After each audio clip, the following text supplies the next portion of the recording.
একবার এভাবে চিকেন কষা বানিয়ে দেখুন, কথা দিচ্ছি দারুণ টেস্ট হবে।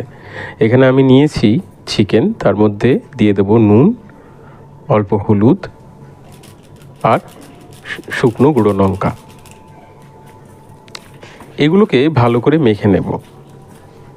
ভালো করে মেখে কিছুক্ষণ রেখে দেব।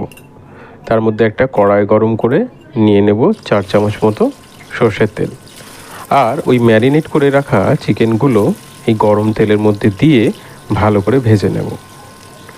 এই ভাজার পরে যে স্বাদটা হবে সেটাই কিন্তু আসল।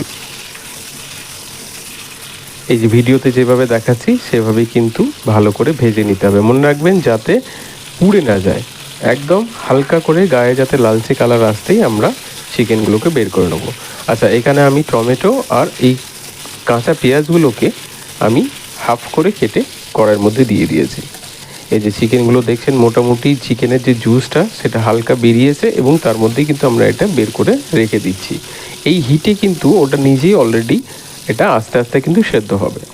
আচ্ছা, তার সাথে যে পেঁয়াজগুলো ভাজা হয়েছে এগুলো আস্তে আস্তে তুলে নেব এবং তুলে মিক্সার গ্রাইন্ডারে একটু ঠান্ডা হতেই এটাকে ভালো করে পেস্ট করে নেব।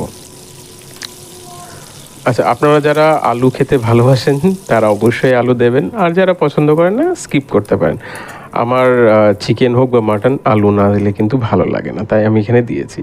আচ্ছা, এখানে কিছু গরম মশলা দিয়ে দেবো, লবঙ্গ দিয়েছি, দারচিনি দিয়েছি, আর দিয়ে দেবো 3টে এলাচ। দিয়ে কিছুক্ষণ নাড়িয়ে তারপরে দিয়ে দেবো আদা রসুনের পেস্ট। এই আদা রসুনের পেস্টটাকে ভালো করে এই যেভাবে দেখাচ্ছি ভালো করে এটাকে পুরো তেলের সাথে মিক্স করে দিয়ে তারপরে দিয়ে দেবো কিছুটা জল, যাতে মশলাটা পুড়ে না যায়, এটা লক্ষ্য রাখতে হবে।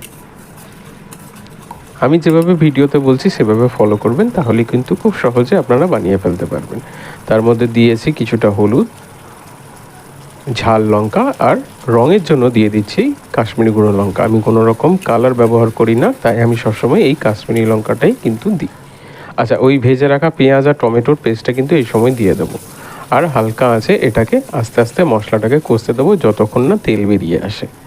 আচ্ছা, এরপরে দিয়ে দেবো কিছুটা লবণ, এটাই ফাইনাল লবণ, এরপরে কিন্তু আর কখনো লবণ অ্যাড করবেন না, নাহলে কিন্তু তিতকুটে হয়ে যেতে পারে। আচ্ছা, এখানে আমি একটু কসুরি মেথি দিয়েছি যাতে ফ্লেভারটা খুব ভালো বেরিয়ে আসে। আচ্ছা, এটা একটা মনে রাখবেন, এটা একটা ট্রিক্স, যখনই আপনি কসুরি মেথি দেবেন তখন কিন্তু এটাকে ভালো করে ক্রাশ করে তারপরেই দেবেন, তাহলে ফ্লেভারটা কিন্তু খুলবে।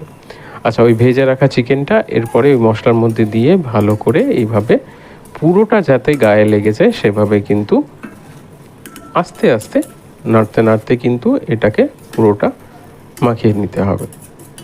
এখানে কিন্তু আমি কোনো রকম জল ব্যবহার করছি না, আপনারা নিজেরাই দেখতে পাচ্ছেন। দেখুন, আমি কিছুক্ষণ ঢাকা রেখেছিলাম, চিকেন থেকে মশলা থেকে যে তেল আর যে জল সম্পূর্ণটা বেরিয়েছে। আচ্ছা, এটা একটা স্পেশাল মশলা যেটা আমি বাড়িতেই বানিয়েছিলাম, ওটার রেসিপিও আমি দিয়ে দেবো পরের ভিডিওতে। এটা জাস্ট চিকেনটা নামানোর কিছুক্ষণ আগে দিয়ে ভালো করে নেড়ে তারপরে আরেকবার চাপা দিয়ে ঢেকে দিয়ে বের করলেই দেখুন আমাদের এই চিকেন কষা ভাতের সাথে খাওয়ার জন্য রেডি।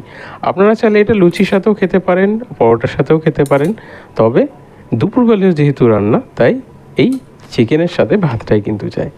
আজকের রান্নাটা কেমন লাগলো অবশ্যই জানাবেন, আর পরের রান্না আপনারা কি দেখতে চান সেটা জানালে আমি পরের ভিডিওতে সেটা দেখাবো। ঠিক আছে, তাহলে দেখা হচ্ছে পরের ভিডিওতে। ভালো থাকবেন।